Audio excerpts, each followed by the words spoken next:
Hello everybody and welcome back to another episode of Minecraft Myth Busting. Today is the 5th episode of Mini Myths, where we take smaller questions about the game and we test 5 of them in one single episode, which is what we're going to be doing today. However, I am running out of questions that you have been asking me for these Mini Myths. If you do have one, something you'd like to know about the game, then leave a question down there in the comment box and I'll add it to my list and cover it in a future episode. But in this one we have 5 myths. As you can see, they're all to do with mobs, and so we're going to take a look at the first one right now. It is to do with the new doors that have been added in the game. You wanted to know if zombies were able to break them down. So I've set up this little testing area right here for us to see what they're going to do. So if we spawn in a villager, they're probably all going to track the guy and try and get to him. And you can see that none of them are breaking the new doors.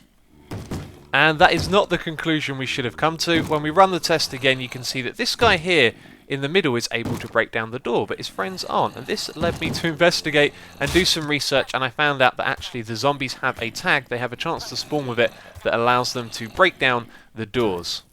This same tag also applies to the zombie pigmen as well. When we have a load of them trapped behind the new doors, eventually one of them will pathfind to the other side and break down the door. The tag that they share is called can break doors. It can be set to 1 or to 0, and there is a 5% chance that they will spawn with it set to 1 on hard difficulty. In easy and in normal it will be set to 0, so there's no way they can break down the doors in those difficulties. This tag doesn't conflict with the baby status as well, so if it's a baby zombie or a baby pigman, they'll be able to break down doors as well. So the way that this works is if a door is in the way of where a pigman wants to go, or a zombie, and then it will break down the door. So if it just picks one point to another one, it will break down any door in its way. And the same thing happens when they track a villager. They're trying to go from one place to where the villager is, and they're going to break down any door that's in the way. So if you have doors in your world, the zombie pigmen and the zombies can both break them down. And that's the new types as well as the old types. Our next question is about mobs that are able to pick up items. You wanted to know if they would use the durability of the items that they pick up. Now this is a good question, because if you go caving and you get killed by a zombie, he picks up all your armor and items. You don't want him using them and destroying them. So what we're going to do is spawn in a zombie, and we're going to give him some items. We'll give him a sword that has 1 hit point, and this means potentially he could use that and destroy it. And we'll also give him a set of armor all that has 1 durability point as well. So we'll let the zombie attack a whole bunch of villagers that will spawn in, and then he could potentially use the sword. And then after he's done that, we're going to attack him and potentially destroy the armor. So we're going to do that test, and then we'll be able to find out if they can use the durability or not. Due to some bugs in 1.8, we had to revert to 1.7.10 to test this, and that was pretty funky as well. You can see every villager this guy attacks turns into a zombie villager, which is pretty strange, so I decided to put myself in the line of fire, and you can see the sword is absolutely fine. Even though he's using it, it's not taking any durability damage. And the same thing goes for when I started to punch this guy. You can see the armor is absolutely fine, even though it has 1 durability point. There is only one way that one piece of item can take any damage. That is the helmet. If it's daytime, the helmet will take damage, and you can see it can get destroyed. So the answer is the only item that can be destroyed is the helmet if the zombie wanders out into the daylight.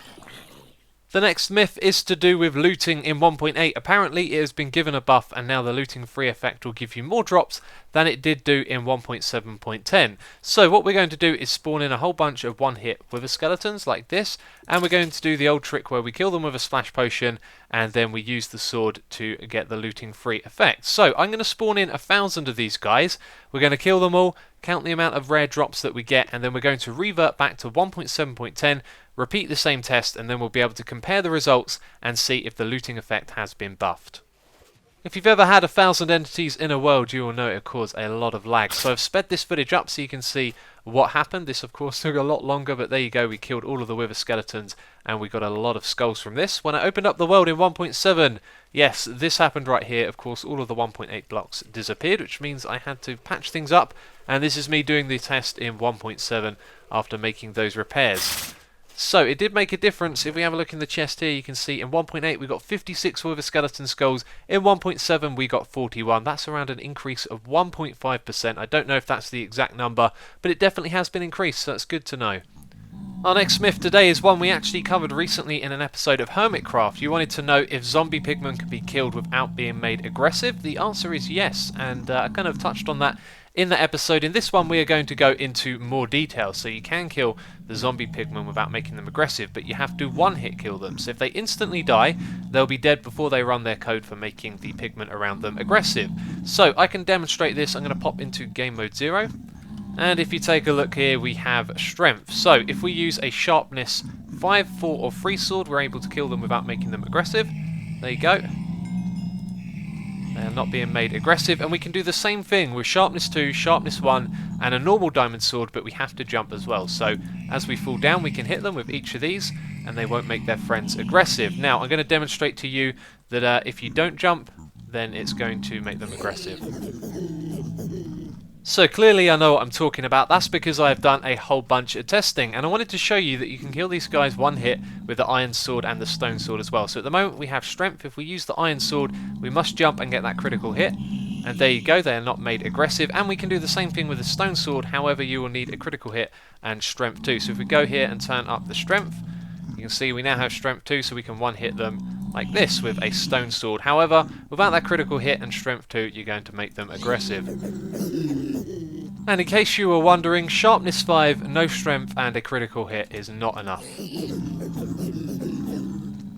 Our last myth for this episode is one that I inadvertently started on the previous episode of Myth Busting. Can mobs spawn on fire? The answer is technically yes, they can, but let me explain exactly what was happening there. So when we created a new world with the netherrack and the fire on top of it, the game puts the netherrack there, it puts the fire there, but it doesn't calculate the light level that the fire gives out. So everywhere on that world the light level was 0, which means that mobs can spawn, and they can spawn inside the fire block when it's not emitting the light level. So if you were to fly away and come back again, then the chunks would have been unloaded, and when they're loaded again, the game will actually see the fire and calculate the light level. So I don't think there is any other way to create fire that isn't emitting its light level. It's a bit of a bug, it's a little bit cheaty, and when you place down fire like this, you're providing it with an update, so it knows that you're doing that, and you can see it calculates the light level around it. So for that reason, technically yes, the mobs can spawn in fire, but only when they're not emitting light, which is under very rare circumstances. And that is it for this episode of Minecraft Myth Busting. If you've enjoyed it, please do leave a like, it will always be appreciated. And at the end of these videos, it is customary to promote other ones, so on the screen are some links you can click and in the description box down below. You can also go to www.xisumavoid.com for some more myth busting entertainment. But that is it from me this episode, so as always, thank you very much for watching, and I'll catch you next time.